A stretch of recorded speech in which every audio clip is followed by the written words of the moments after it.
আমার সংসার বাঁচায়। এখন আমার সংসার বাঁচাবার মতন আমার কেউ নেই। আমার স্বামী সে বিদেশে, সে পাগল হয়ে চলে গেছে। আর সে খালি এক ভ্যানই চালাতো, একবেলা চালায়, সে ভ্যান এক পো চালানে এক পো চাল রান্না করে খায়। এখন আমি যে 4-5টা ছেলে মেয়ে নিয়ে খাওয়ার কোনো পথও নাই, থাকারও পথ নাই। আর আমার ছেলেরা যারা পাড়াইয়ে মারছে, গুলি করে মারছে, আমি এর বিচার চাই। আমার ছেলের বিচার আমি চাই। এই বিচার যদি না পাই ভালো, তাহলে আমার আরো কি হবে জানি না। আর্মি আসে মানুষের সেবা যত্ন করার জন্যে, মানুষের রক্ষাকারীর জন্যে, মানুষের দেখার জন্য, ভালো মন্দ তৈরি করার জন্যে। তারা কি মানুষের জীবন নেওয়ার জন্য আসে? তারা কি মানুষ মাইনে ফেলাবার জন্য আসে? তারা কি পোশাকের জন্য আর্মি? তারা কি সাধারণ মানুষ ছিল না? তারা কোনো মায়ের গর্ভের বাচ্চা ছিল না? আমার ছেলে মেয়ের মতন কি তারা নির্দিষ্ট মানুষ ছিল না? তারা কি বড় বাচ্চা হয়ে কি আর্মি হয়েছে? তারা কি এরকম কোনো ছেলে মেয়ে ছিল না? বান্ডেল থাকলে প্রতি সেনমানিতে টাকা বাঁচবে। বিকাশ সেনমানি বান্ডেল কিনে জিতুন প্রতি লেনদেনে। আমাদের মতন গরিব ঘরে কোনো ছেলে মেয়ে ছিল না, তারপর তবে কি সেটা বাদে নাই। আমার বাচ্চারা আমার ওরকম পাড়াইয়া গুলি করে ওরকম হত্যা করছে, ওরকম নির্যাতন দিয়ে মারছে। এটা কি আর্মির উচিত হয়? এটা কি আর্মির ন্যায্য বিচার হয়? বলেন, আমি এর বিচার চাই। কি দোষ এই বিচারটা ওই নাহিদ সার্জিলের কাছেই আমি এই বিচারটা দিছি। দে ওর দোষটা কি ছিল? তোমরা তো ভালো, তোমরা এই পর্যন্ত ক্ষমতায় এসে ওই আন্দোলন থেকেই মানুষের লাশ পালাইছো। তোমরা আন্দোলন করছো, পিছনে লাশ পড়ছে, এখন আন্দোলন করতেছো, তাও লাশ পড়তেছে। তোমরা কে কোন লাশ এই পর্যন্ত পারছো সমাধান দিতে? তোমরা দেশে কে করতেছো? আমরা তো এটা চাই না।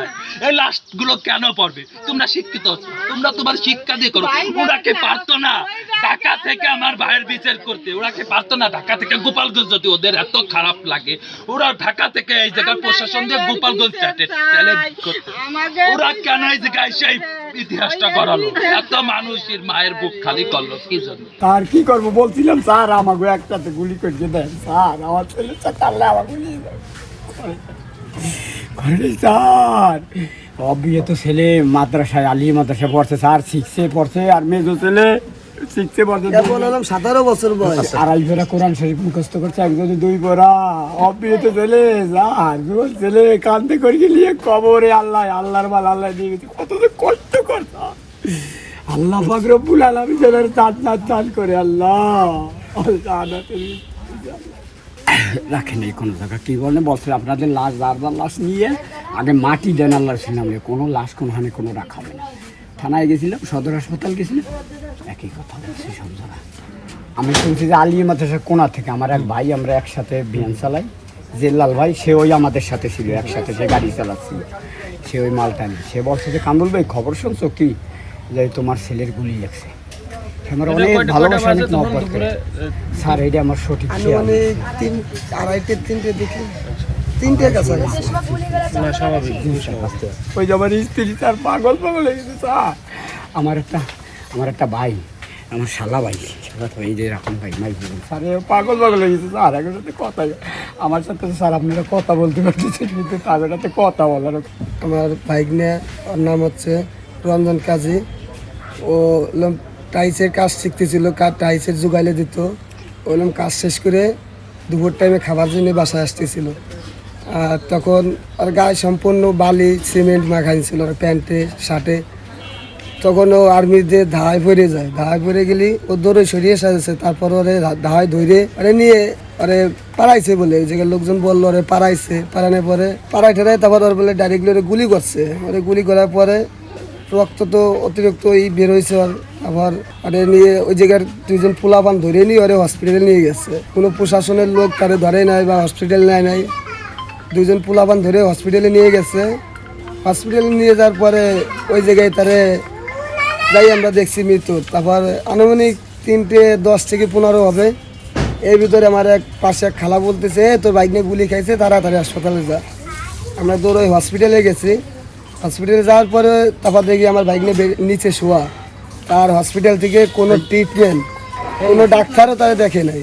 ওই পাশে আর একটা লাশ ছিল, তারও কোনো ট্রিটমেন্টও করে নাই। পোলরের রক্ততে পুরো ভাসিয়ে গেছে, কোনো ডাক্তার, কোনো নার্স কেউ আসে নাই। তারপর আমরা রাগের লাশ নিয়ে এসি বাসায় আনি নাই, বাসা কোন থেকে আনছি, আনার পরে তার আমরা লাশ নিয়ে আবার থানায় গেছি। থানায় যাওয়ার পরে থানায় একজন লোক ছিল, সে আমাদের বলছে এখানে কোনো হবে না, আপনারা চলে যান। তখন আমরা ওই লাশ নিয়ে আবার এই গ্যাঞ্জামের ভিতরে আমরা আর্মিদের সামনে দিয়ে, প্রশাসনের সামনে দিয়ে আমরা লাশ নিয়ে আবার হসপিটালে যাই। যে আমার বাইক নিয়ে মারা গেছে, এখনো ময়না তদন্ত হবে, আমরা এই জিনিস আমরা হসপিটালে নিয়ে যাই। ভ্যান চালক ছিল আর বাবা ছিল, আর মামা ছিল, আর এক চাচা ছিল। তখন ওই ঝামেলার ভিতর দিয়ে নিয়ে যায়, তখন আর্মি পুলিশ তখনও তারা কোনো করে নাই, তারা ছাড়িয়ে দিয়েছে, তারা হসপিটালে নিয়ে গেছে। আমরা হসপিটালে নিয়ে যাওয়ার পরও আমাদের ডাক্তাররা যারা কর্মরত ছিল ওই সময়, তারা আমাদের উল্টো আরও থ্রেট মারছে যে আপনারা এই লাশ এখন নিয়ে যান, আমরা কোনো ট্রিটমেন্ট করতে পারবো না, কিছু বলতে পারবো না, আপনারা লাশ নিয়ে যান, নাহলে পরবর্তী কিন্তু ঝামেলা হবে, আপনারা কিন্তু এই লাশও পাবেন না। তখন এই কথা বলার পরে আমরা লাশ নিয়ে আসার পরে আমরা মানে এই সারে আজানের পরে তারপর আমরা আমার বাইক নিয়ে শেষ দাফন আমাদের কবরস্থানে শেষ মাটি দিই। আমরা এখানে বাধা দিয়েছে একমাত্র ডাক্তাররাই, যেহেতু প্রশাসনের লোক যায়নি, আমাদের সাথে যায়নি, যে ময়নাতদন্তের জন্য প্রশাসনের লোক যায়নি, আর ডাক্তাররা ভয়ে, আর ডাক্তাররা আমাদের ডাইরেক্ট হুমকি দিয়েছে যে লাশ নিয়ে যান, যদি না নিয়ে যান তাহলে পরবর্তীতে ঝামেলা হবে, আপনারা লাশ নিয়ে চলে যান। আমার ভাই রিক্সা চালাতে দেখতে গেছে, দেখতে গুলি লাগছে, তারপর সদরে নিয়ে যাওয়ার পর এখন ঢাকা ট্রিটমেন্টে, এখন মারা গেছে। মারা যাওয়ার রাত 2টার সময়, রাত 2-1টার সময় মারা গেছে। 1:50 আমার ভাই আর রমজান, তো সে ওখানে রিক্সা চালায়, সে ওখানে মারামারি হচ্ছে, তাই দেখতে গেছে। সে কোন যোগাযোগ ছিল না, সে শেষে সদর হাসপাতাল নিয়ে গেছে, গুলি লাগে, তারপরে ঢাকা গেছে, ঢাকাতে সে মারা গেছে। খবর পাইছে ভোর রাত্রি, মনে করেন 1:50 আমার দেবর 4 নাম্বার, নাম রমজান। সে আমরা নিরীহ মানুষ, সে রিক্সা চালক, ওখানে রিক্সা চালাতে গেছে, সেই হিসাবে রিক্সা চালাতে যাওয়ার পর ওখানে গ্যাঞ্জাম হয়েছে, তার ভিতরে গুলি লাগছে। গুলি লাগার পর ও সদরে নিয়ে গেছে। সদরে নিয়ে যাওয়ার পর সেখানে চিকিৎসা হয়েছে, সেখান থেকে আবার পাঠাইছে ঢাকা। সেখানে সে চিকিৎসা অবস্থা মারা গেছে। তারা 3 ভাই 2 বোন। বড় বোনটা বিয়ে দিয়েছে, বড় ভাইটা শারীরিক সমস্যা, ছেলেটা কাজ করে, গোপালগঞ্জ দোকানে কাজ করে, এই তাই দিয়ে এই সংসার চলে। বাপটা সেও মাথায় সমস্যা আছে, ভ্যান চালায়, খায় একবেলা ভ্যান চালায়, একবেলায় চালায় না।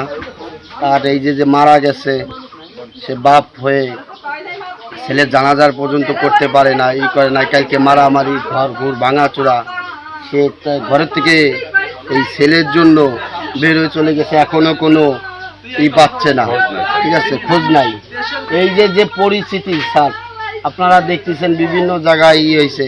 এই ছেলে দোকানে কাজ করে, দোকানের থেকে আসার পথে আলিয়া মাদ্রাসা গেটের সামনে যখন কাজের থেকে আসতেছে, তখন এই ঘটনার সম্মুখে পড়ে এলি, তার পরিস্থিতির শিকারে সেই হয়েছে।